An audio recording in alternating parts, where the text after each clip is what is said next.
Bonjour à toutes et à tous, c'est Kevin pour les Ludovores avec notre 105e numéro du menu crowdfunding avec encore une fois pendant les semaines d'été, c'est toujours un petit peu le cas, un menu assez léger en termes quantitatifs. En revanche, en termes qualitatifs, il y a quand même un petit peu de matière à se mettre sous la dent cette semaine, ça va être assez intéressant, donc accrochez vos ceintures. Mais d'abord, le petit point hebdomadaire sur la chaîne, comme à l'accoutumée, rien de très nouveau. Par contre, je vous l'ai déjà dit récemment, on va avoir 2-3 vidéos un petit peu différentes qui devraient être postées dans les jours à venir. D'abord une review d'un jeu qui nous est parvenu de par l'éditeur il y a quand même assez longtemps, il y a plus de 6 mois, et puis également une vidéo de review pour un jeu qui actuellement est sur Kickstarter et qui s'est lancé cette semaine, qu'on a reçu un petit peu tardivement, et donc la vidéo va arriver un petit peu tardivement aussi. On la tourne d'ailleurs demain, et on va essayer de la poster dans la foulée le jour suivant, j'imagine, environ. Donc petit indice. Et donc pour le reste, effectivement, pour l'instant il n'y a pas grand chose à mettre sous la dent, mais il y aura donc 2 vidéos de review pour 2 jeux différents, ainsi que le patron d'édition qu'on va aussi tourner demain au moment où je m'enregistre. Au-delà de ça, le sondage de la semaine, vous le savez maintenant, vous avez l'habitude, dans la description de cette vidéo que vous regardez actuellement, vous avez un petit lien vers le sondage de la semaine suivante, donc pour aller choisir les projets qui vous intéressent le plus pour la semaine suivante, en fait, du 16 août prochain, pour ce qui est du sondage que vous trouverez dans la description de cette semaine. Donc 73 votes pour les résultats de cette semaine, et vous avez choisi Mistwind comme projet le plus intéressant cette semaine, et ma foi, je ne peux qu'abonder dans votre sens, puisque j'avais moi-même voté pour Mistwind ainsi que pour Ascendancy, car oui, vous pouvez voter pour plusieurs jeux dans le sondage de la semaine. Pour le reste, tous y seront, si ce n'est peut-être Farms Race, pour laquelle je n'avais déjà pas d'image de toute façon, et qui du coup a été annulé en pleine campagne pour des raisons de litige de propriété intellectuelle. Ils ont plus ou moins copié un petit peu les artworks et les icônes d'un jeu de Stonemaier Games, c'était lequel, celui avec les oiseaux, Wingspan, et du coup Stonemaier Games a sévi et la campagne a été annulée. Vous avez un petit avis relatif aux droits d'auteur que vous pouvez avoir ici pour en avoir un peu plus d'informations, et c'est donc, ça a donc été émis par Stonemaier Games avec donc une carte de Wingspan, qui est très fortement inspirée par Wingspan, et Stonemaier Games n'a pas apprécié, d'autant plus qu'il n'avait pas reçu de demande d'autorisation au préalable. Donc du coup la campagne de Farms Race est annulée pour cette semaine en tout cas. Pour le reste, tous y sont, et même un petit peu plus que ce que vous voyez ici. On aura au total environ une petite dizaine, dont 2 gros projets cette semaine, à savoir donc Mistwind et Ascendancy, qui étaient assez prometteurs également. Et puis encore une fois, Fighting Fantasy Adventures, qui après une première tentative qui s'est soldée par un échec sur Kickstarter, est de retour cette fois-ci sur GameFound, et ça se passe un petit peu mieux pour eux. On y va.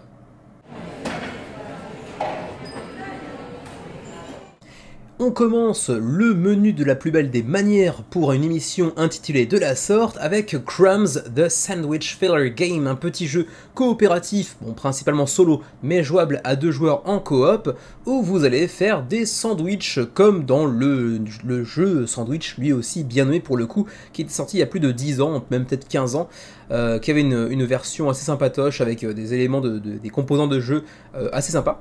Et donc Crumbs reprend un petit peu ce concept, mais en solo ou en coop pour 15$, 14€ approximativement. Pour l'instant, ça réunit 630 contributeurs, 19 jours avant la fin de la campagne. Le projet est largement financé. C'est un petit filler game qui vous durera environ 15 minutes la partie si mes souvenirs sont bons. Vous allez avoir tout un tas d'ingrédients différents, quelques petits tokens par-ci par-là. Vous allez recevoir des commandes de vos clients et vous allez chercher à les satisfaire en produisant les meilleurs sandwichs possibles pour scorer des points. Vous aurez que 4 ou 5 actions disponibles, l'assemblage de sandwich, le restock, donc utiliser un petit token pour faire revenir les ingrédients sur le devant de votre plan de travail, si je puis dire, toaster vos tranches de pain, assembler les éléments, servir votre sandwich pour gagner des bonus, etc., etc. Relativement classique, ça n'a rien de très innovant, mais ça peut être sympa en solo vite fait. Voilà, c'est à peu près tout ce que je peux vous dire pour Crumbs, le petit jeu de sandwich. Et juste par curiosité, ça coûte combien? On l'a dit tout à l'heure, 14€, je crois, ça va 14€ ou 12 livres ou 15$ selon la région où vous habitez. Voilà donc pour Crumbs, et c'est actuellement 630 contributeurs quand même, 19 jours avant la fin de la campagne. C'est plutôt un bon départ pour ce jeu de sandwich. Deuxième entrée de la semaine, il s'agit de Tiny Laser Haste, un petit jeu de casse, de cambriolage dans lequel vous allez jouer un petit peu en équipe, un petit peu chacun pour vous, un petit peu en collaboration aussi, pour voler des diamants et autres trésors en tout genre dans des banques gardées par un tas de petits lasers représentés ici par des élastiques rouges. Ça peut être assez fun à mon avis, c'est pas du tout mon type de jeu, c'est un jeu de dextérité avant tout, même s'il y a aussi un petit peu de stratégie, aussi un petit peu de gestion de main, un petit peu de bluff également, mais au demeurant c'est pas un jeu pour moi. Par contre je suis convaincu que ça doit être assez fun quand on joue avec des potes qui apprécient ce type de jeu là. Pour l'instant vous le voyez c'est plutôt un beau succès, on est à 1500 contributeurs 20 jours avant la fin de la campagne, 100 000 € d'engrangés déjà pour Tiny Laser Haste, c'est peut-être même d'ailleurs le plus gros succès à ce jour de l'équipe de Josh Roberts, donc il y avait deux projets sur Kickstarter, le précédent était Abduction, mais c'est je crois leur 5e jeu au total si mes souvenirs sont bons, et ceci dit Abduction avait déjà fait un très beau résultat, 8100 contributeurs l'année dernière, je me souviens en avoir parlé dans le menu crowdfunding, même si j'ai été très surpris par l'étendue du succès de Abduction. Et du coup ils nous remettent ça avec Tiny Laser Haste, donc ce petit jeu de cambriolage qui se jouera pour 3 à 6 joueurs, pour 14 ans et plus, et pour des parties qui vont aller de 45 ans à 90 minutes.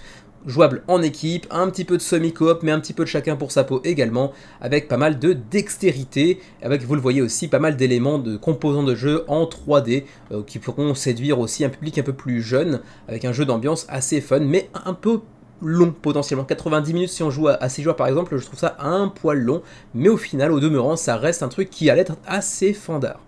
Si tant est qu'on ait le public, pardon, si tant est qu'on ait le public, voilà, je me suis un peu emmêlé les pinceaux, ce qui est pas très bon quand on joue à Tiny Laser Haste à mon avis. Il y a même une petite extension ici que vous voyez, Double Cross Expansion, avec certainement un petit peu de trahison à mon avis si l'on en croit le titre. Avec donc un jeu de base à 50 $, et puis si on prend le all-in avec l'extension, 69 €, donc 75 $ pour Tiny Laser Haste. Voilà donc pour ce qui est de ce nouveau projet de Josh Roberts et son équipe, avec un jeu, disons, de dextérité mais pas que, en semi-coop mais pas que, qui peut être assez fun si vous appréciez ce genre de jeu-là. Certainement inspiré par la fameuse émission américaine du même nom, Change My Mind, c'est un petit jeu de débat un petit peu débile on va dire, où vous allez chercher à faire preuve du plus gros, comment dirais-je, mauvais esprit, de la plus grosse mauvaise foi on va dire, pour essayer de remporter tout un tas de petits débats à la con, hein, par exemple ici French fries, donc les frites, lesquelles sont meilleures chez McDonald's, chez Burger King, chez Five Guys que je connais même pas, chez Jack in the Box ou chez Wendy's. Vous choisissez et vous expliquez pourquoi en faisant preuve d'un maximum de mauvaise foi, mais d'un maximum aussi de pouvoir de persuasion on va dire, pour l'emporter. Donc vous l'aurez compris, c'est un jeu où on va beaucoup tchatcher, on va beaucoup parler, donc si vous n'appréciez pas, c'est pas forcément pour vous, mais au demeurant, de toute façon, Change My Mind n'est pas disponible en version francophone, en tout cas durant la campagne, donc ça a de fortes chances d'intéresser assez peu de monde sur la chaîne. C'est pour 3 à 8 joueurs, pour 17 ans et plus, parce qu'il y a certains sujets qui sont un petit peu plus complexes que d'autres, un petit peu plus délicats on va dire, et c'est pour des parties d'environ 30 à 90 minutes. Voilà, pour ce qui est du prix, c'est 31 € pour le jeu, donc Give It To Me, l'extension, pas l'extension, le jeu de base que vous voyez ici. Après, il y a d'autres niveaux de pledge, mais généralement pour ajouter encore plus de copies, ou pour ajouter une carte soi-même, avec une sorte de pledge un petit peu mécénat, on va dire. Voilà donc pour ce qui est de Change My Mind, 180 contributeurs pour l'instant, c'est donc financé de justesse pour l'instant, à 28 jours de la fin de la campagne. On continue avec Ether ou Ether, je sais pas trop comment on le prononce parce que dans la vidéo c'est prononcé Ether mais c'est écrit Ether, bref on s'en fout, ça n'a pas grande importance. C'est un petit jeu de confrontation, de duel, donc pour 2 joueurs, hein, pour des parties relativement courtes de 10 à 30 minutes, pour 8 ans et plus, donc relativement accessible avec 4 modes de jeu, 4 modes de combat, parce qu'on reste quoi qu'il en soit sur un jeu de baston, qui pour l'instant a accueilli près de 180 contributeurs, ce qui n'est pas extraordinaire. On est à quand même à peu près la moitié du seuil de financement, ça devrait pouvoir se faire d'ici les 29 jours qui nous séparent de la fin de la campagne. Il y a une DA qui est pas dégueulasse, c'est pas mon type, mais c'est pas dégueulasse, c'est plutôt bien associé je trouve au thème du jeu, à ce que veut transmettre le jeu, c'est plutôt pas vilain, même si encore une fois c'est pas mon truc. On est dans une compétition de mages qui vont invoquer tout un tas de petits sous-fifres qui vont se combattre les uns les autres bien évidemment, et chacun de ces petits monstres que vous pourrez utiliser a ses propres spécificités un petit peu asymétriques. Ça peut être assez marrant, et en plus de ça, comme j'ai dit, il y a 4 modes de jeu, 4 modes de combat différents, y compris un mode tournoi, donc auquel on pourra jouer avec un plus grand nombre de joueurs, même si on jouera, j'imagine, chacun son tour, progressivement. Ça peut être assez sympatoche. Franchement, sur le papier, ça peut être pas dégueu. En plus, le matos, ça n'a pas l'air d'être vilain non plus. Mais bon, au demeurant, c'est pas un jeu qui m'attire outre mesure, mais bon, je serais curieux de le tester un jour ou l'autre quand même, ne serait-ce que par curiosité. Voilà donc pour Ether, et juste aussi par curiosité d'ailleurs, le coût, c'est pas très cher du tout, hein, c'est 13 € pour le jeu de base que vous voyez ici, donc c'est quand même très très abordable. Ensuite, vous avez aussi un petit set exclusif Kickstarter pour accompagner le tout, qui mène le prix vers des hauteurs insoupçonnées de 35 €, ce qui reste relativement abordable là encore. Vous avez même un petit early bird, mais ça c'est déjà trop tard. Pareil pour celui-ci, donc en gros 13 ou 35 €, à vous de voir le pledge qui peut vous intéresser. Voilà donc pour Ether, ou Ether, je ne sais pas comment on le prononce toujours, hein, 188 heures, 29 jours avant la fin de la campagne. Un projet qui attisera potentiellement la nostalgie chez certains d'entre vous un petit peu plus âgés que moi, Xavier si tu nous regardes, peut-être, Fire and Ice, The Miniatures Board Game, un jeu inspiré d'une BD qui ensuite apparemment est devenu un dessin animé dans les années 80-83 si je me souviens bien. 615 contributeurs pour l'instant, 50 000 € d'engrangés, donc c'est financé, de pas grand chose mais c'est financé, 31 jours avant la fin de la campagne, et ça donc provient d'une sorte d'animé, je sais pas si c'est une série animée ou si c'est un film animé, j'ai pas fait très attention, donc avec une illustration très daté, on va dire, c'est quand même un truc à plus de 40 ans, mais qui a son style. D'ailleurs, si vous regardez la vidéo de présentation ici, vous avez quelques aperçus du film de l'époque. L'animation était quand même très très classe pour le coup, même si je suis pas très très fan du style graphique, mais bon, ça c'est encore autre chose. Et on se base ici sur un jeu d'escarmouche, on va dire, hein, principalement à 2 joueurs, mais jouable à plus également, avec des miniatures, comme le titre l'indique bien évidemment, avec donc différents pans de plateau que vous allez connecter les uns aux autres pour aller faire une sorte de map centrale sur lesquelles vos personnages vont évoluer. Vous allez faire évoluer votre personnage, lui ajouter de nouveaux, de nouveaux éléments, de nouveaux équipements, on va dire, pour le rendre plus puissant, etc. Bon, ça peut être assez classique visuellement parlant, on n'a pas l'impression d'avoir quoi que ce soit de très nouveau là-dedans, clairement. En plus de ça, ça fait un petit peu cheapos, hein, quand même, visuellement parlant, c'est quand même, c'est daté aussi. Je pense que c'est peut-être partiellement volontaire, parce que bon, ça se mêle bien avec une œuvre qui a plus de 40 ans, certes, mais quand même, c'est pas forcément hyper vendeur pour ceux qui ne connaîtraient pas l'œuvre originale. Donc bon, à voir, je suis pas hyper convaincu, mais bon, pour l'instant, ça marchote, on va dire. Et ça nous vient de Dynamite Entertainment, donc c'est le 40e projet sur Kickstarter. Alors juste par curiosité, on va aller voir, parce que je me souviens pas de ce qu'ils avaient produit jusqu'à présent, mais en tout cas ils reprennent une licence quand même bien vieillotte pour essayer de la remettre un petit peu au goût du jour. Alors qu'est-ce qu'ils avaient fait précédemment? Il n'y a pas que des jeux de société apparemment, il y a même très peu de jeux de société apparemment. C'est essentiellement des comics, j'ai l'impression. Et là, du coup, pour faire un petit peu hommage à ce dessin animé sorti il y a 40 ans, ils sortent du coup un jeu de société. Du coup, c'est pas forcément gage de qualité en termes purement de gameplay, je sais pas, faut voir. Je suis pas convaincu, ne serait-ce que par l'aspect aussi visuel qui est quand même vraiment très très daté. Mais bon, allez savoir, ça séduira peut-être quand même les plus nostalgiques, comme je disais tout à l'heure. Et pour ce qui est du pledge, on a un pledge de base qui contient le jeu, voilà c'est ici, à 75 $ quand même, 70 €, c'est pas donné, et en plus de ça c'est un early bird, donc à mon avis, si vous attendez un petit peu, ça va potentiellement devenir un peu plus cher encore, donc n'attendez pas trop si ça vous intéresse. Voilà donc pour Fire and Ice, The Miniatures Board Game, avec 615 contributeurs pour l'instant, 31 jours avant la fin de la campagne. La dernière entrée de la semaine, il s'agit d'un petit jeu japonais qui nous vient de Osaka, donc de chez moi, c'est Grim Reaper Preschool, ou en japonais, vous le voyez ici, Shinigami Preschool. 92 contributeurs pour l'instant, c'est pas encore financé, mais bon, le seuil de financement est assez bas, donc ça devrait pouvoir se faire assez facilement, et il reste 31 jours avant la fin de la campagne, qui est disponible en anglais, mais malheureusement pas en français. Il s'agit, comme souvent au Japon, hein, quand on nous propose des petits projets sur Kickstarter, c'est souvent le cas avec les petits éditeurs japonais, un jeu de pli, hein, c'est un peu leur spécialité, hein, il faut bien dire, ils font quand même beaucoup de jeux de pli, parfois assez innovants, parfois un petit peu moins, où là on va donc pouvoir jouer en fonction de la classe des étudiants d'une école de dieu de la mort, en fonction de la classe donc qui sera donc le chiffre, ou de la spécialité, disons le, comment dirais-je, le master, comme on pourrait dire, donc la majeure, on pourrait dire aussi en français, qui sera donc représentée par la couleur, donc par la série de cartes en gros. C'est pour 2 à 4 joueurs, joueurs pour 8 ans et plus, et pour des parties d'environ 20 à 30 minutes avec différentes conditions de victoire différentes en fonction donc de la couleur, du chiffre, etc., du dealer, qui est le dealer en ce moment ou pas. Bref, ça peut être aussi intéressant pour les amateurs de jeux de pli. C'est pas mon type, c'est pas mon truc à la base, le jeu de pli. Mais bon, je me suis laissé séduire quand même par un autre jeu japonais d'ailleurs qui s'appelait Trick Turkey Kings, qu'on n'a pas encore testé avec Xavier, honte à nous. Il est juste derrière moi, mais bon, je l'ai pas encore sorti. Ce sera le cas d'ici peu, je pense que c'est un jeu assez facile à sortir malgré tout. Et pour ceux qui s'y intéressent donc à Grim Reaper Preschool, c'est 2700 yens plus le shipping, donc en gros ça fait environ 20 euros plus les frais de port en gros. Voilà, à vous de voir si ça vous intéresse suffisamment. C'est clairement un jeu que vous aurez du mal à trouver par la suite en France, très très clairement. Hein. Donc voilà pour ce qui est de Grim Reaper Preschool ou Shinigami Preschool. Près de 100 contributeurs, 31 jours avant la fin de la campagne, et pour l'instant c'est pas financé, mais ça devrait pouvoir se faire d'ici quelques jours à mon avis. Et c'est donc la dernière entrée de la semaine, on va maintenant pouvoir passer aux plats principaux.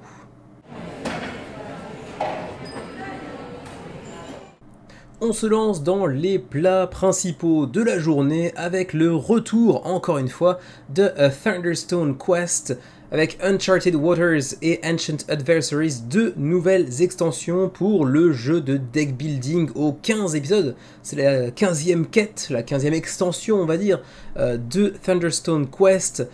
C'est ultra riche, hein, parce que vous vous en doutez, si on nous sort quand même 15 épisodes, 15 quêtes, 15... semi-extension on va dire, c'est que le jeu est quand même particulièrement riche, donc si vous plongez dans l'univers de Thunderstone Quest, maintenant, attendez-vous quand même à payer assez chéro au final. 1793 contributeurs pour l'instant, donc près de 100 000 euros d'engrangés, donc on est largement financé, sur une campagne très très courte comme c'est souvent le cas avec AEG, hein, il reste 6 jours avant la fin de la campagne, et comme à l'accoutumée, les petites extensions que vous voyez ici, donc Raging Seas et Ancient Adversaries, vont venir ajouter des petits éléments de gameplay à un univers tout en respectant la globalité du jeu jusqu'à présent, donc ça va rajouter des petits points de règles un petit peu différents, ça vient contourner certaines choses que vous ne pouviez pas faire à la base dans le jeu d'origine ou dans certains épisodes préalables, en renouvelant un petit peu l'expérience de ce fait, tout en conservant malgré tout les grandes lignes directrices de Thunderstone Quest, qui est un jeu quand même qui a été primé à de nombreuses reprises, qui quand même, si vous vous en doutez bien, bien sûr, à 15 épisodes, c'est qu'il a su convaincre pas mal de joueurs jusqu'à présent, même si c'est vrai que dans la sphère francophone, on en entend quand même assez peu parler. Vous avez aussi l'occasion de mettre la main sur le jeu d'origine, bien sûr, hein, le jeu de base à 50 $ pour le jeu donc de base, le Starter Set comme on dit, avec déjà quand même pas mal de matos à l'intérieur. Et puis ensuite vous pourrez aussi prendre plusieurs extensions un petit peu à la carte, y compris donc les deux extensions qui font l'objet de la campagne que l'on est en train de traiter actuellement. Donc Raging Seas et Ancient Adversaries, ça vous coûtera 60 $ pour ceux que les deux extensions en question intéressent, mais attention, pas de version francophone, en tout cas pour l'instant durant la campagne. Avec donc Raging Seas, est-ce que ça vient ajouter 367 nouvelles cartes, ainsi que d'autres petits ajouts par-ci par-là.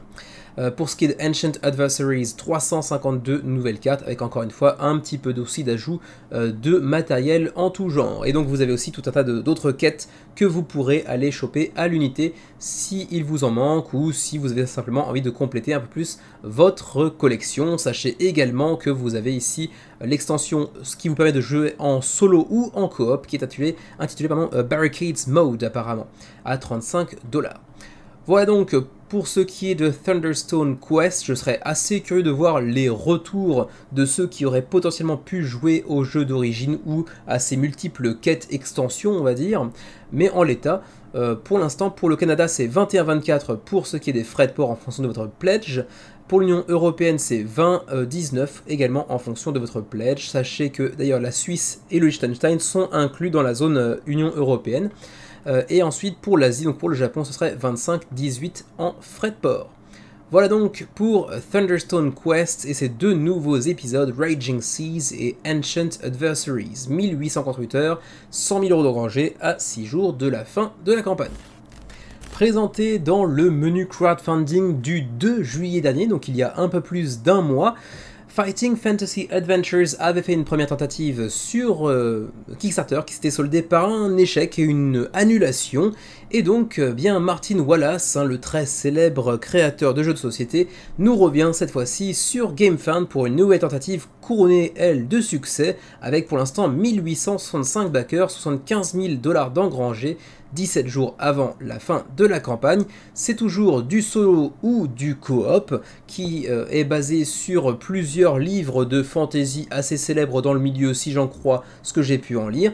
C'est pour des parties relativement longues de 120 minutes environ, et c'est un jeu basé essentiellement sur des cartes, mais qui va vous permettre de vivre quelque chose qui s'apparente à, comment dirais-je, un livre dont vous êtes le héros, en gros, de façon un peu jeu de rôle, on va dire, en collaboration, avec un vrai aspect tactique malgré tout, de par l'agencement des cartes et des petits tokens sur les grilles de combat. On en a déjà parlé le mois dernier, donc pour ceux que ça intéresse, je vous recommande plutôt d'aller voir le menu crowdfunding du 2 juillet dernier, ou en tout cas le segment concernant Fighting Fantasy Adventures. Ça nous fera gagner un petit peu de temps pour cette semaine, mais sachez que le jeu a l'air d'être relativement intéressant, même si visuellement ça casse pas trois pattes à un ornithorynque tétraplégique du Grand Nord, bien évidemment.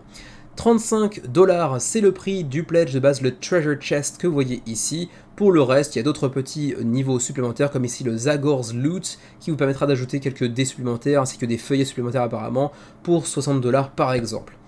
Voilà, c'est à peu près tout donc pour le nouveau projet de Martin Wallace sous son propre label, son propre éditeur, Wallace Designs, qui visuellement est pas vilain, mais attention, c'est essentiellement composé de cartes et il y a beaucoup de texte et c'est pas disponible en français, en tout cas pas durant la campagne, donc prenez ça aussi en considération. 1865 backers, 17 jours avant la fin de la campagne, 75 000 $ d'engrangés, et juste avant de l'oublier, les frais de port quand même malgré tout. Le shipping, c'est d'ici que ça se passe, 15 $ pour le shipping pour le Canada, 10 $ pour ce qui est de l'Union Européenne, et je crois que nous en Asie, on n'y a même pas le droit. Voilà, c'est tout pour donc Fighting Fantasy Adventures. Les amateurs de l'univers de Killforth seront contents de retrouver Tristan Hall avec le nouveau projet qui est Creel Manor, dans le même univers d'ailleurs que Killforth, avec le même type de direction artistique d'ailleurs, toujours aussi soigné, toujours aussi beau, visuellement c'est très joli, il faut bien l'avouer, mais cette fois-ci dans un dungeon crawl card game. Donc oui, on va partir dans un dungeon crawler, mais cette fois-ci basé exclusivement sur des cartes, donc là encore une fois, la parenté avec l'univers de Killforth se retranscrit plutôt bien aussi de ce point de vue-là. 777 contributeurs, on dirait un chiffre de casino, mais c'est pour l'instant le nombre de contributeurs à la fin de la première semaine de campagne pour Creel Manor, avec 77 000 $ d'engrangés, 77 000 € pardon, d'engrangés, 19 jours avant la fin de la campagne. C'est un petit jeu coopératif pour 1 à 3 joueurs, voire même 4 si vous prenez une extension contenue dans la campagne.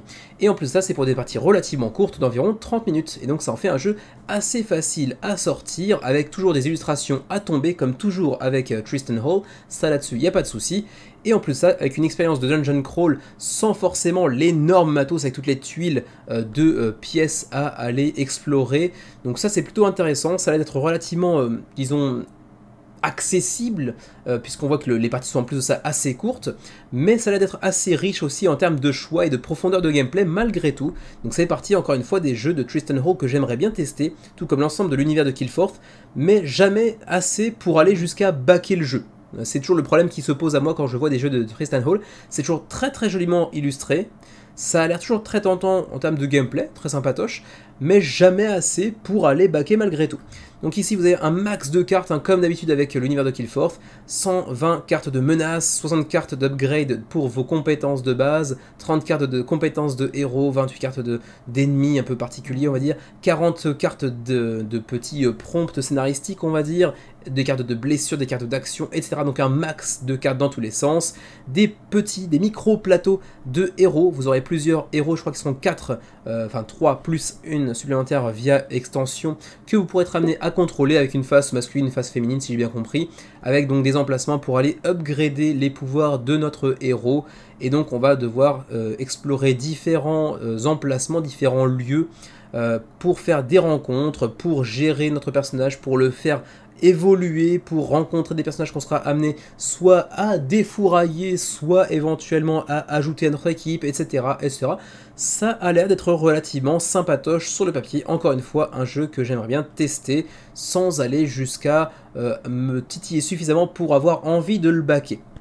Donc pour le reste, si on s'en réfère également au passif de Tristan Hall, au-delà de la belle direction artistique, au-delà également des commentaires relativement positifs généralement vis-à-vis de la qualité du gameplay, c'est aussi généralement un poil cher, et donc ça, on va en avoir une confirmation assez rapidement. Vous voyez ici d'ailleurs l'extension pour 4 joueurs, The Path of the Dead, elle s'intitule comme ça.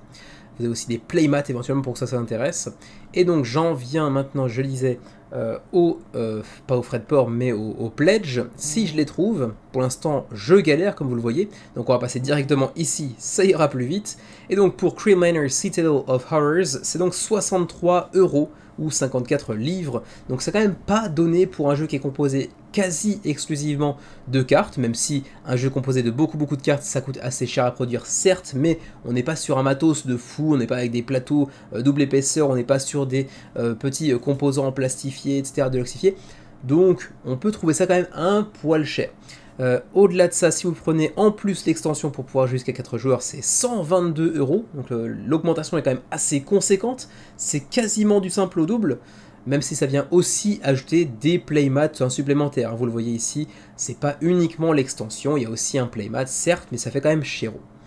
Et ensuite, ma foi, pour les frais de port, vous pourrez aussi ajouter d'autres trucs de l'univers de Killforth, bien évidemment, ça semblait assez logique. Mais donc, les frais de port, est-ce que je peux vous les trouver? Pour l'instant, j'ai l'impression que non. On nous montre toute la grille de développement des autres jeux de Tristan Hall et compagnie, mais pour ce qui est des frais de port, ma foi, je ne les trouve pas. Et ça, c'est encore un petit peu dommage, c'est un peu se tirer une balle dans le pied que de ne pas les afficher d'entrée de jeu. Un petit peu dommage, mais bon, vous les trouverez de toute façon. Voilà donc pour Creel Manor, le nouveau projet de Tristan Hall, donc de All or Nothing. Pour l'instant, ça marche plutôt pas trop mal, sans être un énorme succès. Mais est-ce que vous vous pencherez sur ce nouveau projet de Tristan Hall dans l'univers de Killforth? Vous me le direz en commentaire. Autre auteur que vous connaissez bien également si vous suivez le menu crowdfunding de manière assidue, et je vous encourage à le faire, il s'agit de Alban Viard, notre français de l'étape, qui revient avec Small City Deluxe Edition, cette fois-ci avec 2 nouvelles extensions pour le printemps et pour l'été, après la première extension hiver, si mes souvenirs sont bons, qui était déjà sortie lors de la première campagne de Small City Deluxe Edition. Pour rappel, Small City est un jeu qui allait sortir en 2015, si je me souviens bien, avec un très petit tirage, et il a ressorti une nouvelle extension deluxifiée avec l'appui de Kwanchai Molia pour la direction artistique. C'est toujours un jeu de construction de ville un petit peu à la SimCity avec du polyomino dans tous les sens. Et donc on vient vous ajouter 2 nouvelles extensions qui viennent ajouter de petits ajouts de gameplay, de petites facettes supplémentaires pour le gameplay. C'est toujours testable également sur Tabletopia pour ceux que ça pourrait intéresser. Et parmi les nouveaux concepts, on a par exemple des tuiles qui vous permettront de connecter vos différents quartiers via des routes. Vous pourrez aussi cette fois-ci connecter vos différents bâtiments et quartiers en eau. Vous pourrez aussi avoir des, comment dirais-je, des émeutes, on va dire, qui pourraient arriver dans votre ville. Vous aurez aussi différents bâtiments de loisirs, tels que des stades ou des piscines, par exemple. Vous aurez de nouveaux citoyens spécialisés qui pourront accomplir certaines actions mieux ou des nouvelles actions, tout simplement, que d'autres citoyens ne pouvaient pas accomplir. Vous aurez de nouvelles tuiles de terrain, de nouvelles villes européennes qui viendront s'ajouter, pas seulement européennes d'ailleurs, mais 8 nouvelles villes européennes, 8 nouvelles villes nord-américaines et 8 nouvelles villes asiatiques qui viendront s'ajouter également à la partie apparemment. Bref, on a tout un tas de petites nouveautés à travers les extensions donc printemps, mais également donc été, avec donc pas mal de nouvelles facettes qui viennent s'ajouter au jeu en termes de gameplay. On a ici des ronds-points par exemple aussi, ça peut être assez sympatoche. À vous de voir, je ne sais pas si quelqu'un sur la chaîne a déjà testé Small City, s'il en a des retours. Si c'est le cas, n'hésitez pas à les mettre en commentaire, je serais curieux de voir quels en sont les retours, parce que pour ma part, c'est vrai qu'au-delà des campagnes que j'ai pu voir sur Kickstarter, j'ai jamais vraiment entendu parler de Small City sur les différentes communautés de ludistes francophones. Donc voilà, je serais quand même curieux d'avoir des retours, on va dire. Pour ce qui est des niveaux de pledge, on a ici, vous le voyez, 44 $ pour l'extension printemps ou pour l'extension été. Et bien sûr, si vous voulez les deux, c'est 84, donc il y a une légère petite ristourne. Et pour ceux qui voudraient la totale, donc le jeu de base plus l'extension déjà sortie préalablement, donc pour l'hiver, ainsi que les deux nouvelles extensions, c'est quand même 179 $. Ça fait quand même très cher le bundle, si je puis dire, pour un jeu qui visuellement certes a connu une refonte graphique assez sympatoche grâce à Quanshai Maria, mais qui je trouve vend quand même pas du rêve visuellement parlant. Donc je trouve ça quand même très cher le bundle. Mais bon, vous me direz peut-être que le jeu est d'une qualité extraordinaire une fois sur la table, je ne sais pas. Pour le shipping, on a 10 $, pardon, pour le shipping envers la France pour ce qui est des deux pledges donc d'extension, donc l'une ou l'autre ou les deux. Et si vous voulez la totale, c'est 15 $. Ensuite, pour le reste de l'Europe, c'est 13, 15, 20. Pour le Canada ou pour l'Asie, c'est 15, 15, 25. Pour donc Small City Deluxe Editions, avec Edition pardon, au singulier, avec ces deux nouvelles extensions, donc pour le printemps et l'été. Pour l'instant, 385 contributeurs, ça commence doucement mais sûrement. 19 jours avant la fin de la campagne, c'est déjà financé avec 37 000 €.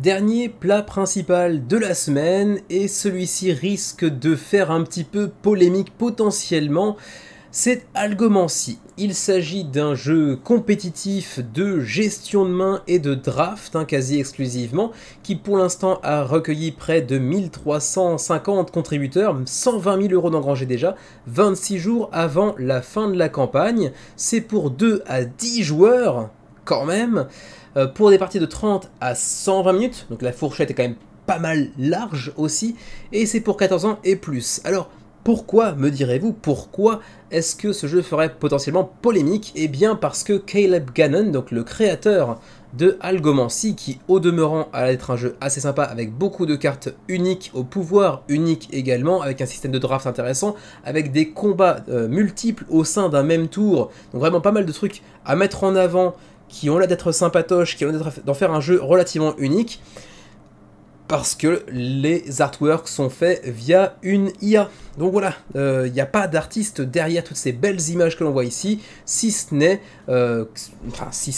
l'éventualité selon laquelle vous prendriez l'intelligence artificielle pour un artiste. Parce que oui, donc toutes ces œuvres sont créées, j'imagine, via, comment ça s'appelle, Midjourney, ou autre IA du même type, qui conçoit des œuvres d'art, on va dire, en fonction de prompts, donc de petits textes que vous leur donnez comme indication de ce à quoi vous voudriez que cela ressemble.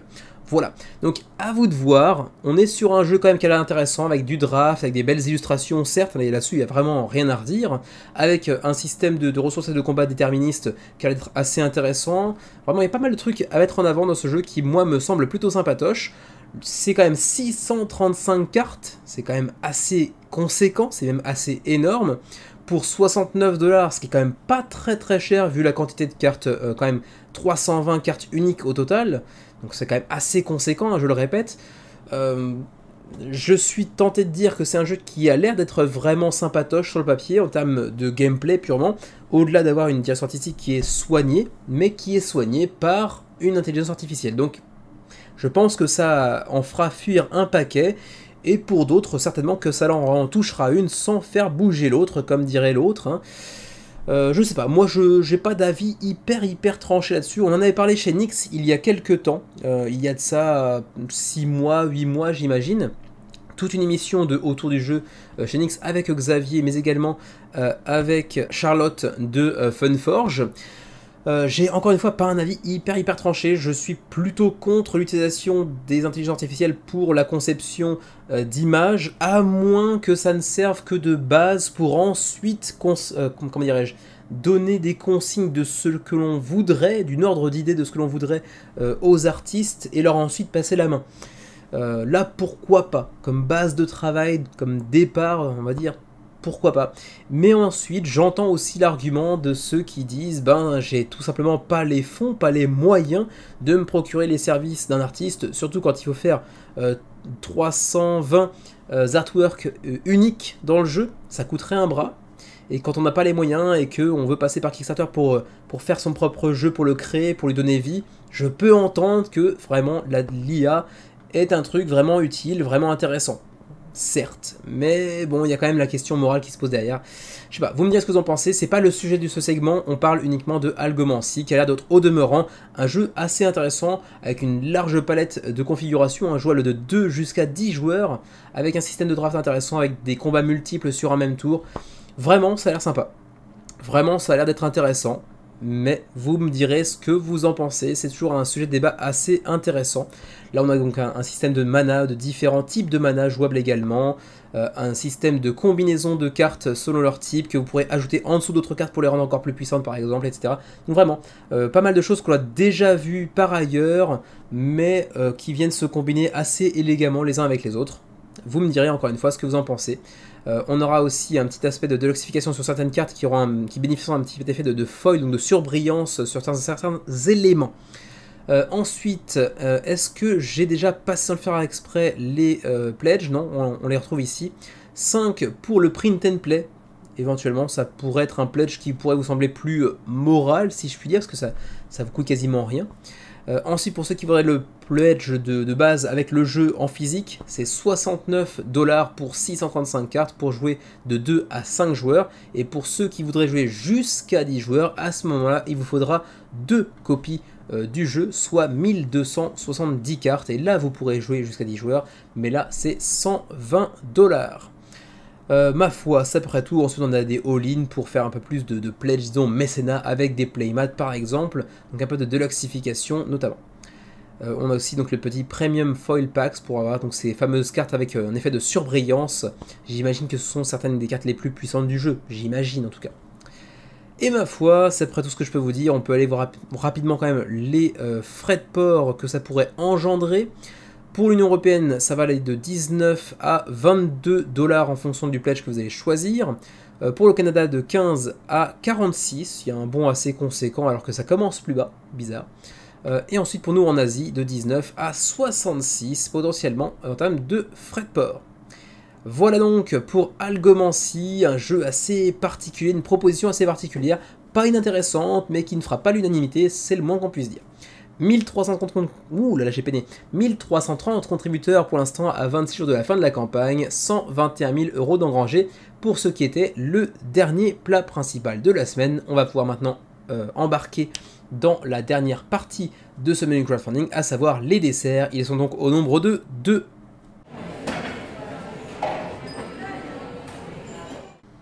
On entre maintenant dans la dernière partie de ce menu crowdfunding, les desserts. Et oui, j'ai changé de vêtements entre temps parce qu'on est passé dimanche, de samedi à dimanche devrais-je plutôt dire. Et donc les 2 desserts de la semaine, je les ai déjà mentionnés tout à l'heure, il s'agit de Ascendancy et Mistwind. Et on commence tout de suite par le premier, à savoir Ascendancy, un petit jeu en 4X qui n'est pas du tout en fait un petit jeu, c'est une façon de parler que j'ai, c'est une sorte de mauvaise habitude. C'est pas du tout un petit jeu, c'est un gros jeu qui pique, c'est un 4X, donc les fameux 4X habituels. On va chercher à exploiter, à s'étendre, à exterminer, etc., etc. Bref, vous connaissez un petit peu la formule habituelle, sauf que cette fois-ci, elle est un petit peu teintée de placement d'ouvriers également, comme vous le voyez. Et ça a l'air d'être un gros jeu bien mastoc qui va vous coûter aussi à peu près le PIB du Burundi, donc soyez prêts à dépenser de la maille. Pour l'instant, on est à près de 1450 contributeurs 18 jours avant la fin de la campagne, déjà 200 000 € d'engrangés pour Ascendancy qui bénéficie au-delà de ça, comme vous pouvez le voir, d'une très belle direction artistique. C'est vraiment un jeu qui a une allure, qui présente très bien, qui est aussi agrémenté de tout un tas de petits inserts par Game Trays, donc l'habituelle marque d'inserts en plastique, et pour le coup ils sont vraiment très bien mis en avant, enfin c'est vraiment une qualité de production assez impressionnante. C'est vraiment un jeu qui va faire son effet une fois posé sur la table, ça va attirer les regards, ça va donner envie d'être joué. Par contre attendez-vous à un gros jeu, on est quand même sur du 4X avec du placement d'ouvriers, avec un jeu qui potentiellement va prendre pas mal de temps à être installé, à être défait, à être joué également. Ici, on nous indique que c'est pour 1 à 4 joueurs, donc avec un mode solo, pour des parties de 90 minutes et plus. Je pense que ça tendra plutôt vers le plus que vers le 90 minutes en réalité. Je pense qu'on sera certainement de l'ordre de au moins 2 heures, voire 4, voire 5 heures selon le nombre de joueurs autour de la table aussi. Et c'est pour 13 ans et plus, qui est une configuration assez particulière. On voit souvent du 14 ans et plus, mais généralement pas du 13 ans et plus. Mais bon, ça n'a pas une grande importance en soi. Dans Ascendancy, vous allez prendre le rôle d'un héritier d'un trône. Il y aura différents trônes, bien sûr, autour de la table. Ici, par exemple, on a House Khan, on aura également House Valis, on aura aussi House Roberts, par exemple, donc autant de maisonnées nobles dans l'univers de Ascendancy que vous pourrez être amené à contrôler pour faire développer votre, comment dirais-je en français, votre héritage, disons, de votre pater, ou de votre mater d'ailleurs, peu importe. Et vous allez bien au fur et à mesure de la partie faire en sorte de faire progresser votre clan, votre lignée, en développant votre personnage, en acquérant de nouvelles compétences, en allant explorer le royaume qui s'offre à vous, en allant acquérir de nouvelles ressources, en les exploitant, en développant votre royaume plus avant, en exterminant tout ce qui se trouve devant vous potentiellement. C'est pas une obligation, mais vous pouvez le faire également. Bref, l'habituel 4X des familles.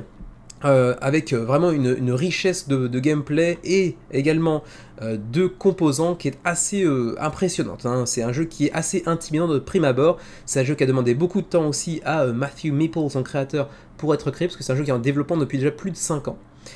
Et vous le voyez, ça même, visuellement, ça présente quand même très bien. Alors donc, en début de partie, on va choisir donc sa maison, on va dire, donc son clan, donc entre House Valis, qui sera plutôt des rangers de la forêt. On voit ici sa représentante, cette archère, avec ses propres compétences. On a ici la House Khan, qui est plutôt orientée gros barbare velu, avec bien sûr ses propres compétences spécifiques. Hein. Chaque lignée aura ses propres compétences qu'il pourra ensuite développer pour avoir encore plus d'asymétrie au fur et à mesure de la partie. Ensuite ici on a les House Robbers, plutôt orientés disons pirates, hein, très clairement, avec des personnages encore une fois très haut en couleur, suivi de House Rasput, qui fait très fortement penser à Rasputin. Pour le coup là on est plutôt orienté magie, un peu chaotique, plus sombre on va dire, hein. Avec donc pour chacune de ces factions une miniature de son représentant ainsi qu'un standees, ça dépendra du pledge que vous allez choisir également. Ensuite, vous pourrez vous attribuer les services de champions en tout genre, tels que ici la Raider, la Elementalist, ou j'ai vu le Barbarian également.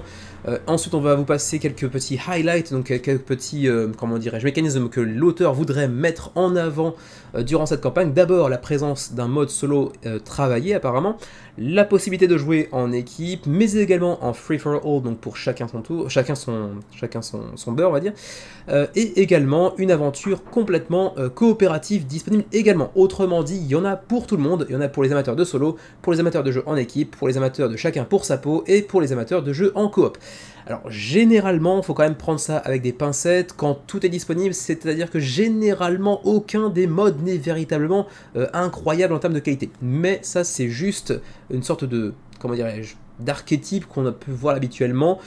Il ne faut pas trop tomber dans le stéréotype non plus. Peut-être que chacun de ces modes, ou peut-être que deux d'entre eux par exemple, sont excellents. Je ne saurais pas vous le dire en l'état parce que je n'ai jamais pu tester le jeu. Mais en tout cas, on a une grosse richesse en termes de matos, en termes de stratégie également.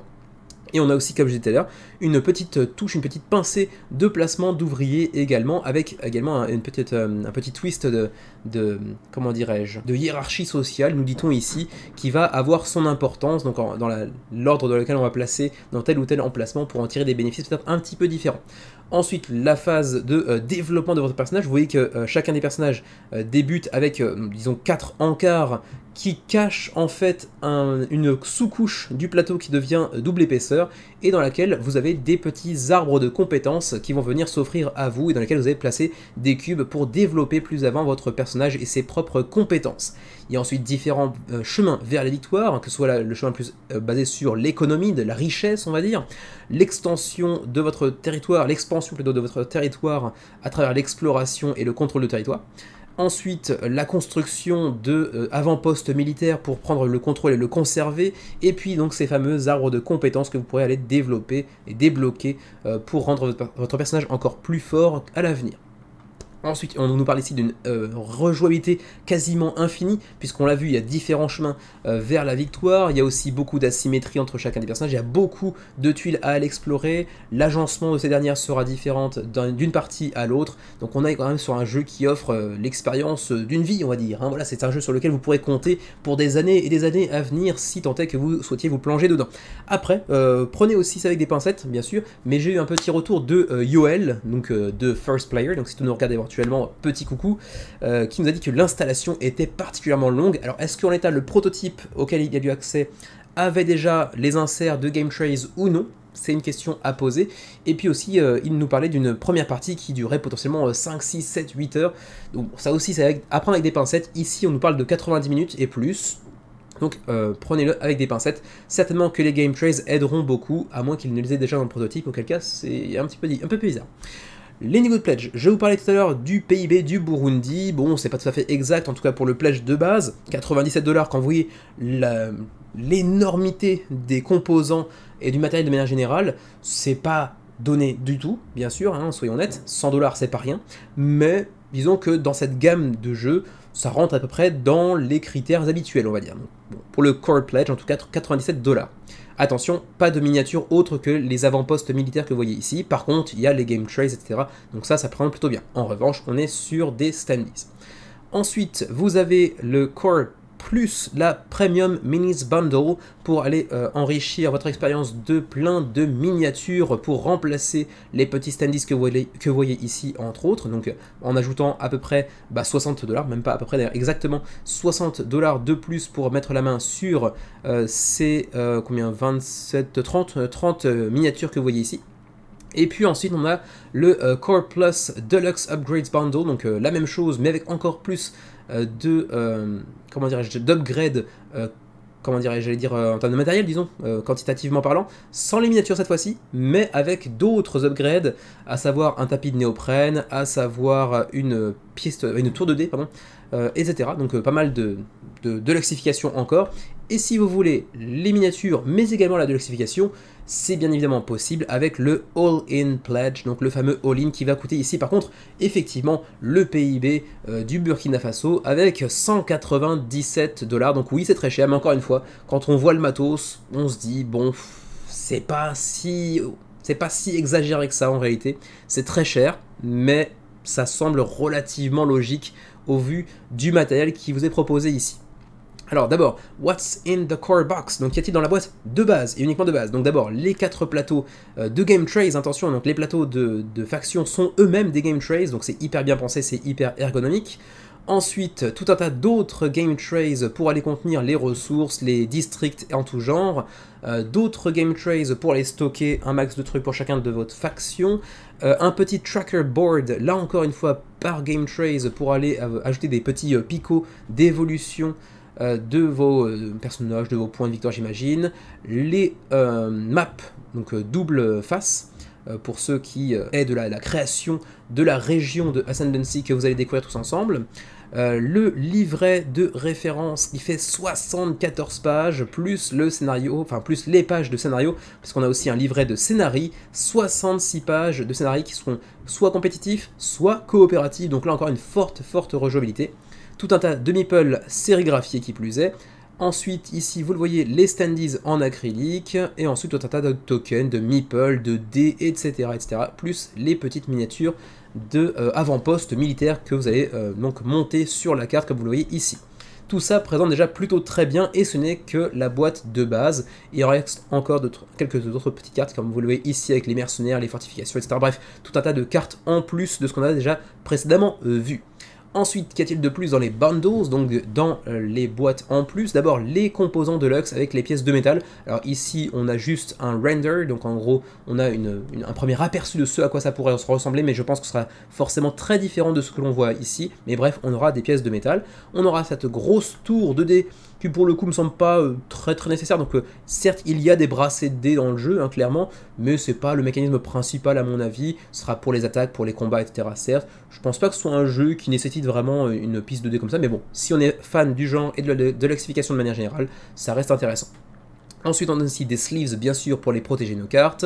Ensuite, on a ici le playmat en néoprène pour remplacer le plateau d'exploration et donc du territoire de Ascendancy. Et ensuite, donc, le pack de miniatures avec les représentants de chaque faction, mais également d'autres miniatures de champions ou encore d'ennemis, de boss en tout genre, tel qu'on voit ici avec le Rabbit Cannibal Nemesis Player, par exemple. Ma foi, c'est à peu près tout pour ce qui est du contenu. Ensuite, qu'est-ce que je pourrais vous dire d'autre? Ascendancy has everything, donc Ascendancy a tout ce que l'on peut vouloir d'un jeu. Des tours apparemment assez rapides avec très peu de downtime, comme on dit, donc de temps d'attente entre les joueurs. Un gameplay assez flexible avec du solo, mais également avec du jeu en équipe, et également avec des scénarios en coopération par exemple, avec un aspect de Legacy Light, puisque vous pourrez jouer bien sûr des one-shots, mais vous pourrez aussi jouer des scénarios cumulés au long cours, avec un aspect de héritage d'une génération sur l'autre, mais sans l'aspect destructif, sticker à ajouter sur le plateau, etc. Donc plutôt intéressant de ce point de vue là également.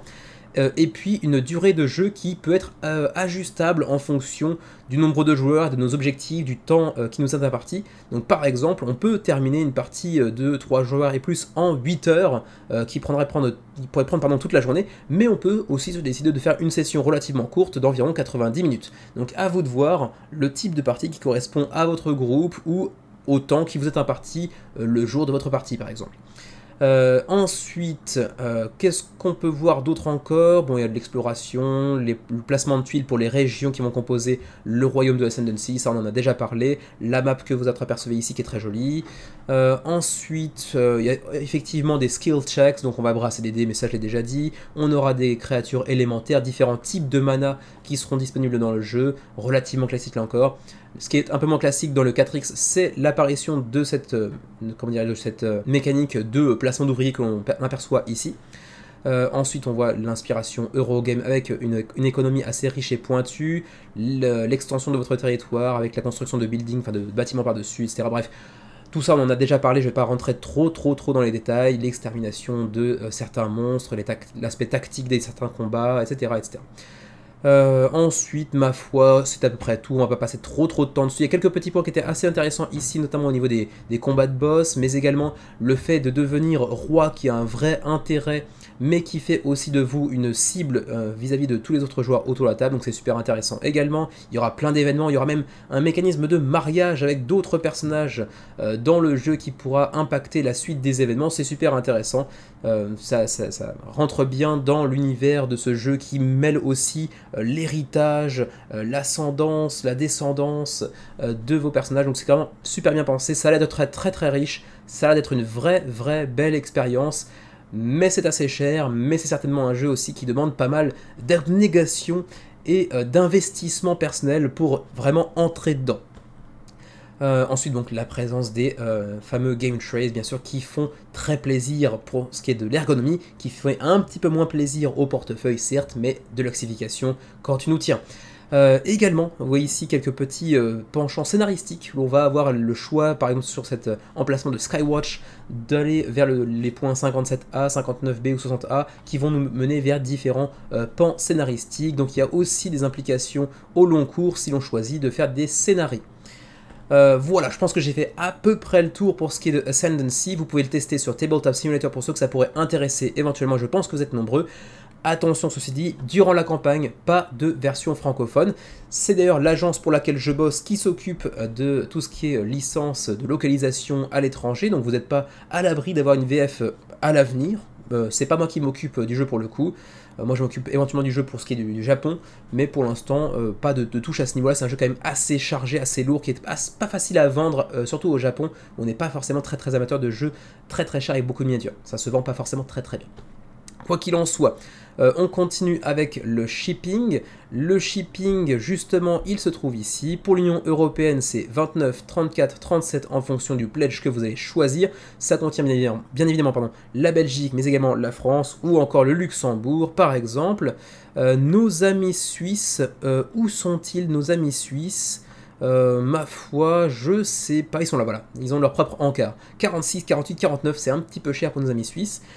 Et pour nos amis canadiens, 32, 36, 39. Et puis finalement, pour nous qui sommes dans le Rest of Asia, hein, au Japon, eh bien nous, on est sur 56, 59, 64. Ça pique assez méchamment. Par contre, nous, j'imagine qu'on n'a pas la TVA à rajouter par-dessus dans le Pledge Manager, alors que vous, c'est certainement le cas. En tout cas, j'imagine. Voilà, donc c'est à peu près tout ce que je peux vous dire pour Ascendancy. Gros projet, mais beau projet dans tous les sens du terme, avec un gameplay qui semble très prometteur, des composants vraiment top-notch, comme disent les Anglais, donc de haute volée, de haute qualité. Donc un jeu, encore une fois, qui rentre dans la catégorie de ceux que j'aimerais beaucoup tester un jour, mais que je ne compte pas backer, parce que donc, les frais de port sont déjà un peu pétés, parce que c'est un jeu vraiment... au-delà de l'aspect onéreux qui demande vraiment une forte implication, une forte abnégation pour vraiment rentrer dedans, et c'est pas forcément le type de jeu que j'attends actuellement dans la configuration qui est la mienne au quotidien. Donc peut-être Xavier oui, plus, mais je pense pas que ce soit non plus son truc, il est plutôt dans une optique de jouer beaucoup plus aux jeux qu'il a déjà que d'obtenir plus de jeux. Récemment il est plutôt en phase de décélération quant à ce qui est de l'acquisition de nouveaux jeux. Donc pour l'instant 1450 contributeurs, je parle trop vite, en 18 jours avant la fin de la campagne, à 18 jours de la fin de la campagne, et près de 200 000 € d'engrangés pour Ascendancy, un bien joli projet. Et on termine cette semaine par Mistwind, c'est le fameux projet dont nous allons vous poster une vidéo demain, certainement au moment où vous regardez cette vidéo. Demain, il y aura la vidéo de Mistwind, ou plutôt devrais-je dire les vidéos de Mistwind, puisque ce matin même, nous avons tourné avec Xavier l'expli party, mais également la review, donc 2 vidéos pour Mistwind. Et ce sont également les 2 premières vidéos sponsorisées de la chaîne depuis l'existence, la création de la chaîne. Donc oui, c'est First Fish Games qui nous a contacté, qui nous a proposé de faire des vidéos pour Mistwind, de créer du contenu pour Mistwind. Donc 2 vidéos pour le coup, moyennant donc une petite somme, et puis également une copie finale du jeu, également quand il sera produit. Quoi qu'il en soit, ce sera l'occasion de regarder donc l'expli party ou la review, voire même l'expli party et la review, les deux potentiellement, si vous êtes très fan de la chaîne, et ça nous ferait vraiment très plaisir. Et donc quoi qu'il en soit, Mistwind, vous le voyez, c'est un jeu plutôt orienté fantasy. On est placé dans un univers un petit peu à la Ghibli, à mi-chemin entre, disons, le château dans le ciel et le château ambulant, on va dire. Mistwind, donc univers fantasy, dans lequel vous allez construire des routes commerciales et utiliser des baleines volantes pour charger et décharger votre cargo. Malheureusement, c'est vrai que la thématique n'est pas forcément hyper fortement mise en avant dans le jeu. C'est vrai que c'est un très bel apparat, c'est très joliment illustré, la DA est très belle. Même le matos est plutôt charmant, même si pour l'instant, nous, on avait un prototype, donc encore vraiment à l'étape prototypale. Je pense que le matériel sera encore un petit peu de meilleure qualité dans la version finale, définitive. Mais le test est déjà très beau, la carte centrale est très belle également. J'aurais juste aimé voir un petit peu plus du monde de Mistwind, donc peut-être d'autres jeux dans le même univers par exemple à l'avenir. Ça me ferait plaisir d'avoir un peu plus de lore et un peu plus d'utilisation de l'univers de Mistwind également. Quoi qu'il en soit, c'est pour 1 à 5 joueurs, donc oui, il y a un mode solo. C'est pour 75 minutes et plus, donc on va dire que nous, quand on joue à 2 joueurs, c'est environ 50 minutes, 1 heure, et quand on a joué à 3, c'était environ 2 heures, mais avec un joueur qui n'avait encore jamais testé le jeu, et quand Xavier a pu mettre la main dessus à 4 joueurs, parce que moi je n'ai pas pu y jouer à 4, il y a joué également en 2 heures, donc c'est vraiment un jeu qui se contient entre 60 et 120 minutes approximativement. Je pense que quand on a joué 3-4 fois, il y a moyen de jouer un petit peu plus vite, même si vous allez voir que c'est un jeu qui peut être assez enclin à la paralysie analytique. Et donc c'est pour 14 ans et plus. 2127 contributeurs, ouh là là, je parle trop vite. 2127 contributeurs, 18 jours avant la fin de la campagne, et déjà 160 000 € d'engrangés. Et autant le dire tout de go, sans relation aucune avec le fait que nos 2 vidéos à venir ont été, comment dirais-je, indemnisées, on va dire. C'est mon coup de cœur de la semaine. Mon coup de cœur de la semaine, j'ai vraiment beaucoup de mal à parler aujourd'hui. Mon coup de cœur de la semaine, Mistwind, et je ne l'attendais pas. Je le suivais depuis quelques mois parce que DA charmante, quand même également les auteurs de Sagrada, mais j'avais jamais joué à Sagrada, ce sont juste que ce sont des grands noms du milieu, on va dire. Mais j'en attendais pas grand chose et il m'a pris un peu par surprise. C'est un jeu vraiment charmant qui vient mêler différents mécanismes tels que le placement d'ouvriers avec des disques numérotés, on va revenir là-dessus plus tard, construction de routes avec des avant-postes commerciaux que vous voyez ici, donc on va venir poser sur la carte, sur les différents emplacements de la carte. Ensuite, construction de transport avec ces grandes baleines volantes. Et puis également des missions cachées, beaucoup de variabilité avec tout un tas d'objectifs communs mais également cachés. Un jeu très riche, assez facile à prendre en main. En l'état, le prototype avait 5-6 pages de règles, mais avec une vraie belle profondeur de gameplay. Un jeu très riche, donc facile à prendre en main, difficile à maîtriser. Ça rentre dans cette fameuse catégorie de jeux donc, que l'on peut prendre en main assez rapidement, que l'on peut expliquer en 15, 20, 30 minutes environ, ça dépend de si les joueurs sont très aguerris ou non, mais qui offre une vraie belle profondeur de gameplay, une vraie belle rejouabilité de par la variabilité des cartes, l'ordre avec lesquelles ils vont sortir, les choix de vos adversaires également, qui seront forcément radicalement différents d'une partie à l'autre, les stratégies qui sont multiples, on a vraiment plusieurs chemins vers la victoire. Est-ce qu'on se développe plutôt exclusivement sur son tissu, son maillage urbain, on va dire, même si c'est pas urbain, mais son maillage de transport, ou est-ce qu'on va choisir plutôt de construire un maximum de baleines volantes pour ensuite délivrer de plus en plus de cargo? Est-ce qu'on va chercher les petites missions communes que l'on voit ici pour chacune des régions? Est-ce qu'on va plutôt se concentrer sur celles qui sont ici, les objectifs en commun, qui vont eux également changer d'une partie à l'autre? Donc très très riche en termes de stratégie, vraiment une très très belle surprise ce jeu qui se prend en main très facilement mais qui offre une vraie belle profondeur de gameplay. Alors donc, le What's in the Box, qu'y a-t-il dans la boîte? On voit ici donc quelques petites aides de jeu parce que c'est vrai que l'iconographie en l'état est encore un petit peu améliorable à mon avis. Le plateau central avec les 4 régions qui composent le monde de Mistwind. Ensuite, les 2 sideboards, donc on a des mini plateaux de côté. En fait, ils vont venir ici et ici. Ça, c'est un petit reproche qu'on peut lui faire, d'ailleurs, qu'on a évoqué dans notre vidéo. Pourquoi ne pas avoir ajouté ces 2 petits plateaux des côtés directement sur un grand plateau un peu plus large? On peut se poser la question, d'autant plus que dans l'état actuel, donc en prototype de ce que nous avions, c'était pas spécialement différent d'une face à l'autre, donc bon, ça aurait pu directement être collé sur les plateaux. On verra ce qu'il en est par la suite. Ensuite, 15 transports, donc 3 baleines volantes par joueur, très bien illustré, enfin très bien conçu, vraiment c'est très joli. 60 outposts, donc les avant-postes commerciaux, donc 12 par joueur. Ensuite, 25 disques d'action, numérotés de 1 à 5. Il faudra toujours en sacrifier un à chaque tour. Et parce que, en fait, vous allez le voir ici, on le voit en assez petit, mais on le verra en zoom par la suite. Chacun des plateaux, que ce soit en haut, en bas, mais également sur les côtés avec ces 2 plateaux-là que vous voyez, sont numérotés de 1 à 5. Et donc, pour choisir l'action en question, il faudra placer le disque avec le même numéro. Et c'est là que ça rentre, ça devient super intéressant parce que vous allez devoir sacrifier un disque à chaque tour, à chaque début de tour.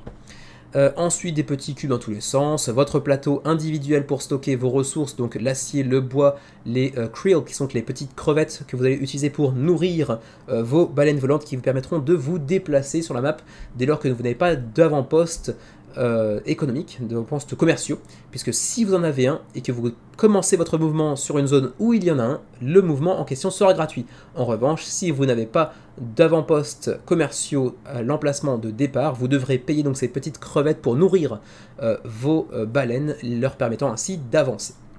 Ensuite, on a aussi les petites tuiles de mission. On aura 3 pour chacune des nations en présence. Donc, encore une fois, un agencement différent, des missions différentes à chaque partie qui vous proposeront d'aller tisser un réseau jusqu'à telle ville ou de connecter la ville en question avec une ressource éloignée sur le plateau, etc. Ensuite, 16 petites tuiles de missions communes à tous les joueurs. Donc là, c'est un aspect plutôt course. Le premier qui réussit à compléter l'objectif remporte la petite tuile et les points qui vont avec. Ensuite, tout un tas de petits cargos que vous pourrez charger directement sur vos petites baleines. Est-ce qu'on les voit? On ne le voit pas spécialement, mais derrière ici, on a un emplacement où on peut stocker les cubes, qui sont les représentants des différents cargos que l'on peut charger et ensuite décharger, livrer plutôt, dans les différentes villes qui composent l'univers de Mistwind. Ensuite, on a aussi des tuiles de territoire, c'est le même fonctionnement. Les tuiles de port pour aller construire des emplacements, enfin des avant-postes commerciaux.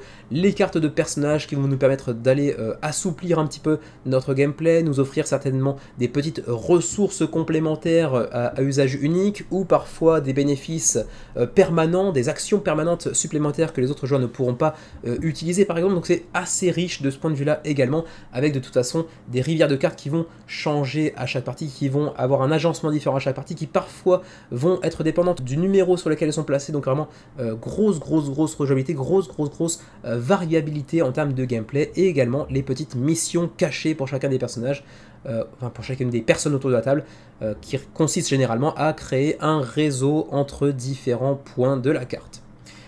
Voilà, c'est à peu près tout pour ce qui est du contenu en termes de matos. Ensuite, vous avez les stretch goals, on passe assez rapidement là-dessus, mais sachez qu'on aura d'ores et déjà les plateaux double épaisseur, ce qui n'était pas le cas dans la version prototypale. On aura ensuite un insert pour chacun des joueurs autour de la table avec les miniatures. Ensuite, on aura une petite upgrade de ce petit jeton de premier joueur qui sera sérigraphié. On aura de nouveaux personnages. On aura également des ressources apparemment qui seront customisées avec la sérigraphie dessus également. Donc ça, c'est plutôt cool aussi. Bref, pas mal de petits ajouts de ci, de là. Notamment en termes de matos également, qui sera revu un petit peu à la hausse. Le tout dans un insert en plastique pensé à cet effet qui n'était pas présent dans la version prototype que nous avions. Ensuite, continuons avec le petit How to Play. J'ai déjà mentionné brièvement ce en quoi ça consistait. En début de tour, on va donc sacrifier un de nos 5 disques numérotés. Donc chacun va le faire de façon cachée, on ne sait pas quels sont les disques qui restent en possession de nos adversaires. Et ensuite, on a la phase de placement de disques. Donc on va placer un de nos 4 disques qui nous restent en main sur un emplacement du même chiffre. Donc ici par exemple le 2 sur le 2. Ça peut être le 2 ici, le 2 ici, le 2 ici ou le 2 ici. Généralement à gauche c'est juste de l'obtention de ressources pour aller par exemple construire des avant-postes commerciaux ou des nouveaux transports. Ici ce sont donc des personnages qui vont offrir plus de flexibilité ou de nouveaux pouvoirs qui vont un peu tordre les règles. Ici ce sont des actions uniques que vous pourrez accomplir, vous permettant d'aller encore une fois choper un peu plus de flexibilité, d'aller rechercher des actions qui ont été insidieusement volées par les autres personnages, mais qui restent accessibles malgré tout via ce plateau-là. Et puis enfin, on a ici la dernière rivière de cartes qui vous permet de construire des ports un petit peu partout, des avant-postes commerciaux un peu partout, ainsi qu'une seconde action si vous êtes le seul joueur, ou le dernier joueur en tout cas, à avoir placé un jeton sur cette carte à la fin du tour. Ensuite, on a aussi une phase de mouvement, de déplacement de nos petites baleines volantes, parfois chargées de cargo, pour aller délivrer justement leurs précieux cargos dans les villes qui sont en recherche des cargos en question pour choper les petites tuiles qui se trouvent qui vous donneront autant de points. Et les points sont importants pour deux choses, parce que déjà, ce sont des points secs à la fin de la partie, mais également chaque zone, parce qu'il y en a 4 qui composent la carte de Mistwind, chaque zone dans laquelle vous serez dominant, c'est-à-dire dans laquelle vous aurez le plus de livraison effectuée à la fin de la partie, vous rapportera un bonus de domination régionale, on va dire, de 5 points. Et croyez-moi bien que dans un jeu dans lequel vous allez généralement taper entre 30 et 50 points environ, 5 points c'est assez conséquent. Et puis à la fin de votre tour, vous pourrez aussi réclamer des récompenses si vous avez réussi à atteindre un objectif commun par exemple. C'est à peu près tout pour le gameplay, c'est assez rapide à expliquer comme vous pouvez le voir, même si je ne suis pas entré dans les détails, mais c'est un jeu qui, au-delà de ça, propose une profondeur de gameplay vraiment très intéressante. Je vous encourage vivement à aller checker le livret de règles qui se trouve ici, c'est vraiment une lecture assez rapide, c'est vraiment un jeu simple et facile à prendre en main, mais dans lequel les choix vont être vraiment cornéliens, dans lequel il va aussi falloir s'adapter constamment aux choix des autres joueurs qui vont potentiellement venir vous piquer les emplacements sur lesquels vous vouliez jouer. Vous pouvez aussi tester le jeu sur Tabletop Simulator pour vous faire une première idée, et ensuite on passe directement aux Pledge Levels, donc les niveaux de Pledge. Attention, le jeu n'est pas donné, vous le voyez, le Pledge de base avec le Early Bird qui est déjà terminé était déjà à 80 $, et c'est déjà fini. Ça c'est déjà fini aussi, c'était également un Early Bird, donc en fait pour le Base Pledge, donc le Pledge de base sans le Early Bird qui est déjà terminé, il est quand même à 95 $, donc oui, c'est un jeu assez cher. Soyez-en conscients, le matériel est assez riche, il y a un bel insert, les miniatures sont classe, c'est un jeu vraiment très bien produit, en l'état même en version prototypale c'était déjà bien produit, mais c'est vrai qu'il est un poil cher, 95 $. Ensuite, vous avez l'opportunité de Become a Captain, donc de devenir un captain, ce qui vous permettra, au-delà d'avoir le jeu de base, d'avoir une petite peluche de baleine volante, mais également d'avoir votre nom directement imprimé sur un des 5 plateaux de joueurs. Et puis ensuite on a un pledge carrément mécénat à 600 $ canadiens, soit 450 $ quand même américains, c'est pas donné, pour avoir la même chose, plus quoi d'autre? Ah oui, plus votre visage intégré sur l'une des cartes de personnages qui sont incluses dans le jeu. Donc vraiment c'est le pledge plutôt un peu mécénat, un peu personnalisation de votre jeu, pas un grand intérêt. Vous pouvez aussi prendre la peluche en add-on pour 22 $ de plus. Ensuite, les previews, bon pour l'instant, comme notre vidéo n'a pas encore été postée sur YouTube, elle ne figure pas encore sur cette page, mais demain ou après-demain au pire, lorsque vous pourrez checker à nouveau la page de la campagne, vous verrez nos 2 vidéos, donc l'explique partie et la review également. Ça viendra donc assez rapidement. Et puis, ma foi, je vais pouvoir continuer maintenant sur le timeline, donc quand est-ce qu'on pourra recevoir le jeu, ainsi que la livraison.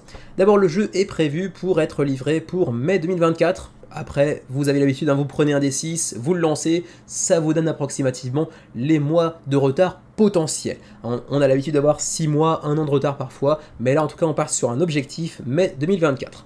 Ensuite, pour le shipping, alors vous allez être bien sûr livré en baleine volante, hein, c'est thématique. Non, trêve de blagos.